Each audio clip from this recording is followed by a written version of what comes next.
Car के लिए नहीं थे पैसे तो दूल्हे के दोस्तों ने 30 ई रिक्शा का कर दिया इंतजाम। सादगी और सहयोग की मिसाल बन गई ये शादी। जी हाँ, अब तक आपने शादियों में फॉर्च्यूनर और थार पर बारात निकलते हुए जरूर देखा होगा, लेकिन हर किसी की हैसियत इतनी नहीं होती कि इस तरह की बारात निकाल पाए। कुछ लोगों की आर्थिक स्थिति तो यहाँ तक नहीं होती कि शादी में कार का भी इंतजाम कर पाए। लेकिन यूपी के देवरिया जिले में एक ऐसा नजारा सामने आया जिसने दिखा दिया कि शादी की असली खूबसूरती पैसों में नहीं बल्कि दिल में होती है। जहां दूल्हे के पास कार तक का बजट नहीं था, वहीं उसके दोस्तों ने ऐसा प्यार और सहयोग दिखाया कि पूरी बारात ही मिसाल बन गई। दरअसल देवरिया जिले के खुखुंदू क्षेत्र में रहने वाले एक साधारण परिवार का युवक दुर्गेश, जो पेशे से दिहाड़ी मजदूर है, घर की आर्थिक स्थिति पहले से ही कमजोर और ऊपर से कुछ समय पहले पिता का निधन, जिम्मेदारियों का बोझ अचानक दुर्गेश के कंधों पर आ गया। शादी की तारीख तय हो चुकी थी, लेकिन मन में एक ही चिंता थी कि बारात कैसी आएगी, कारों का इंतजाम कैसे होगा। दुर्गेश की कमाई इतनी नहीं थी कि 5-10 कारों वाले काफिले का इंतजाम कर सके, लेकिन कहते ना, जहां दोस्त साथ हो वहां कोई मुश्किल बड़ी नहीं रहती। दुर्गेश ने भले ही कारों की चिंता की, लेकिन उनके दोस्त ने कुछ और ही सोचा था। दोस्तों ने कहा कि दुर्गेश, तू चिंता मत कर, तेरी बारात भी शान से आएगी और आहत भी रखी जाएगी। जिसके बाद दोस्तों ने आपस में बैठकें की, सबने अपनी अपनी जेब देखी, जो जिसने जितना दे सकता था वो दिया, और फिर जो हुआ उसने इस शादी को पूरे जिले की सुर्खियों में ला दिया।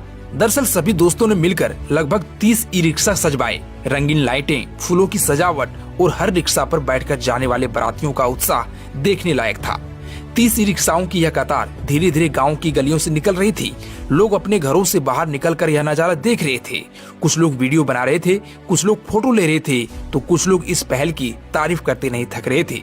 दुर्गेश की बारात में लगभग 100 बाराती शामिल हुए, और सबसे खास बात, हर एक बाराती कारों से भी ज्यादा उत्साह के साथ ई रिक्शा पर बैठकर जा रहा था। यह नजारा सिर्फ एक बारात नहीं था, यह दोस्ती, सादगी और सहयोग की चलती फिरती तस्वीर थी। वहीं जब यह बारात डुमरिया लाल गांव पहुंची तो पूरा गांव उत्साहित हो उठा। राहगीर रुक रुक कर पूछने लगे कि यह किसकी बारात है और इतने सारे रिक्शे क्यों। दुर्गेश खुद भावुक हो चुके थे। शायद पहली बार उन्होंने महसूस किया कि किसी की जिंदगी में दोस्त कितनी बड़ी जगह रखते हैं। उनके चेहरे पर मुस्कान थी और आंखों में नमी। वहीं इस शादी की तस्वीरें और ई रिक्शा वाली बारात धीरे धीरे सोशल मीडिया पर वायरल होने लगी, क्योंकि जब किसी के पिता चले जाते हैं तो घर की नींव जैसे हिल जाती है। दुर्गेश भी उसी दौर से गुजर रहे थे। दिन भर मजदूरी और रात में शादी के लिए पैसे जोड़ने की कोशिश, लेकिन शायद ऊपर वाला भी अच्छे लोगों के साथ हमेशा कुछ अच्छा ही करता है। दुर्गेश की जिंदगी में उनकी आर्थिक स्थिति भले ही कमजोर थी, लेकिन दोस्ती की पूंजी बेशुमार थी। 30 ई रिक्शा, 100 बाराती, एक दिहाड़ी मजदूर दूल्हा और दोस्ती की मिसाल बन चुकी यह कहानी हम सबको यह सिखाती है कि शादी का असली मतलब पैसों की चमक नहीं बल्कि रिश्तों की गर्माहट होती है। और इसी वजह से यह शादी आज पूरे सोशल मीडिया और शायद आपके दिल में भी जगह बना चुकी होगी। वैसे आप इस पर क्या कहना चाहेंगे? कमेंट में अपनी राय जरूर दें।